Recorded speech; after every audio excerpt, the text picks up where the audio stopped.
안녕하세요. 김용철 법무사입니다. 오늘은 제가 상담할 때마다 너무 안타까워서 저도 같이 개인회생 얘기를 한다기보다 조언까지 하게 되는 경우들이 생기는 사건이에요. 도박 때문에 상담 전화 오시는 경우인데요. 걱정들을 너무 많이 하시고 이게 과연 되기는 할까? 이것부터 걱정하시면서 연락이 오시거든요. 그래서 이번 시간에는 도박 채무 때문에 이렇게 고민하시는 분들, 과연 개인회생 또는 개인 파산이 가능할까? 가능하다면 결정은 어떻게 받게 될까? 그리고 마지막으로 이런 분들께 드리고 싶은 당부 말씀까지 드리려고 이 영상을 준비해 봤습니다. 제가 하루에도 수도 없이 상담을 많이 하지만 매일매일 빠지지 않고 연락 오시는 경우가 도박빚 고민으로 연락 오시는 경우예요. 오늘도 연락을 받았던 분이 전라도 쪽에 계신 분인데요. 이분은 너무 힘들어 하시더라고요. 본인한테 막 자책을 하시는 거예요. 이유가 너무 단기간에 갑자기 빚이 생기신 거죠. 도박이라는 것이 순식간에 이렇게 빠지시는 것 같아요. 그래서 한번 빠지면 그걸 헤어나지 못하시는 거예요. 그럼 저도 개인회생 상담이 아니라 이분이 너무 힘들어 하시고 또 잘못된 선택까지 할 수 있는 그런 심리적으로 불안한 상황에서 연락이 오시니까 조심스럽게 상담을 하게 돼요. 하나하나 말씀을 드려보면 첫 번째로 도박으로 빚이 생긴 경우 개인 파산 가능할까요? 이건 간단하게 말씀드리면 개인 파산은 불가능합니다.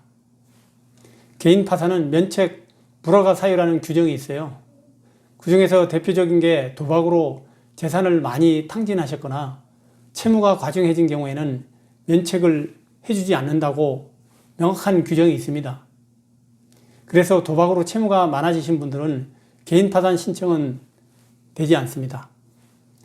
두 번째는 도박으로 빚이 생긴 경우 개인회생은 가능할까요? 개인회생에서는 아까 말씀드린 개인 파산 면책 불허가 사유 이런 규정이 없어요. 그래서 도박 채무로 고민하시는 분들도 개인회생 신청은 일단 가능합니다.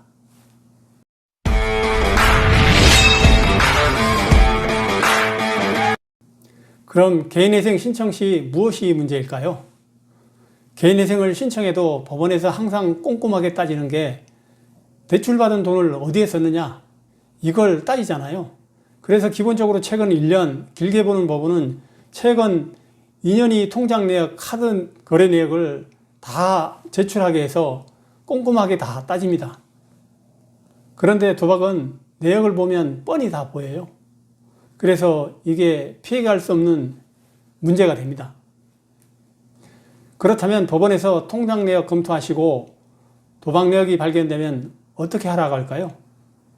도박에 사용된 금액을 전부 다 합산을 해서 그걸 청산가치에 반영을 해달라고 해요. 청산가치에 반영하라는 얘기는 최종적으로는 그 금액 이상 갚으라는 얘기거든요. 며칠 만에 수천만 원씩 이렇게 탕진하고 오신 분들은 당연히 대출받은 돈이 대부분을 도박에 쓰신 경우가 있어요. 이렇게 갑자기 중독처럼 빠지셔서 순식간에 도박에 탕진하고 오시면 피해갈 방법이 없습니다. 그래서 우리가 인터넷 글을 보면 도박에 빠져서 개인회생을 신청하면 원금은 100% 다 갚아야 된다. 심지어는 기각이 날 수도 있다. 이런 글들이 보이는 거거든요. 기각은 법원에서 내지 않습니다. 이건 걱정하지 않으셔도 됩니다. 다만 원금 100% 변제 이것은 나올 수도 있어요. 너무 최근에 정말 대출받은 돈을 전부 다 도박에 썼다면 그러면 원금 100% 변제하라는 결정은 받으실 수도 있어요. 그런데 저희 사무실 사건 기준으로 말씀드리면 원금 100% 변제가 있기는 있는데 아주 드물어요. 100% 다 갚는 분이 많지는 않습니다. 그리고 이런 경우도 있어요. 예를 들어 도박으로 5천만 원을 탕진했는데 내 급여는 200만 원이라면 그러면 법원에 한 달에 최저생계비를 빼고 내봐야 67만 원을 내시는 거거든요. 그런데 67만 원을 한 달 변제금으로 3년을 내면 2,400만 원 정도가 되거든요. 근데 법원에서는 이렇게 끝내주는 게 아니에요. 변제 기간을 늘리라고까지는 하실 수가 있어요. 개인회생 변제 기간 최대 5년까지 늘릴 수가 있어요. 그럼 5년을 내게 되면 4천만 원 정도 내게 되죠.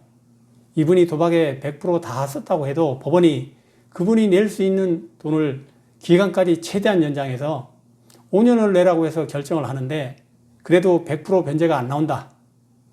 그렇다고 그분 사건을 기각시킬 것이냐? 그렇지 않다는 겁니다.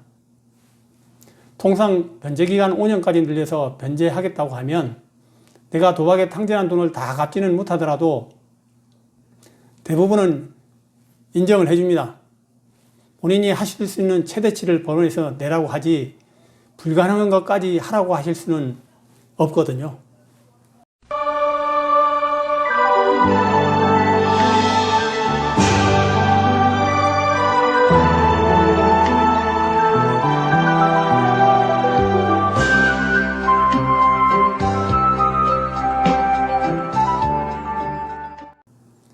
그리고 마지막으로 이건 개인회생 신청하시면서 팁이라고나 할까요? 아니면 본인들에게 제일 중요한 것, 도박 근절을 위해 꼭 필요한 것이죠. 도박 문제 예방 치유원, 그런 곳이 있어요. 이곳에서 상담 치료를 먼저 받으시면 좋습니다. 법원에서도 이런 보정 공고가 되게 많이 나오거든요. 판사님들 중에서 도박을 혼자 끊을 수 없으니까 전문기관의 상담을 받고 도움을 받아라. 그래서 정기적으로 내가 치료를 받고 있다는 것을 상담 확인서를 제출하면서 확인을 받아라. 이렇게 보정공고 내시는 경우들도 많이 있어요.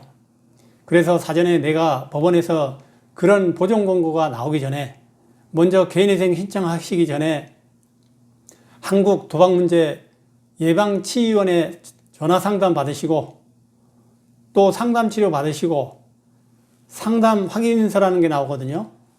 이것을 미리 준비하셔서 법원에 개인회생 신청서 내실 때 같이 제출해 주시면 법원에서도 훨씬 좋게 봅니다.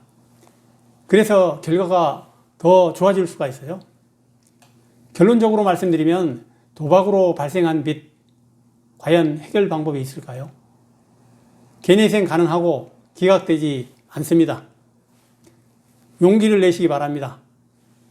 그리고 내가 한번 실수했다고 너무 자책하지 마시고 다시 안 하겠다고 생각하시면 됩니다. 그리고 개인회생 신청하시고 매달 꼬박꼬박 법원에 변제금 납부하시면서 내가 수중에 도박에 쓸 돈이 없으면 오히려 도박을 끊는 것도 쉬울 수가 있잖아요. 개인회생 열심히 변제금 납부하시면서 채무 해결하시는 것, 그렇게 해결하시는 게 옳은 방법이라는 생각이 듭니다. 오늘도 유익한 영상이 되었기를 바라고 다음에 더 좋은 영상을 준비해서 찾아뵙겠습니다. 김용철 법무사였습니다. 감사합니다.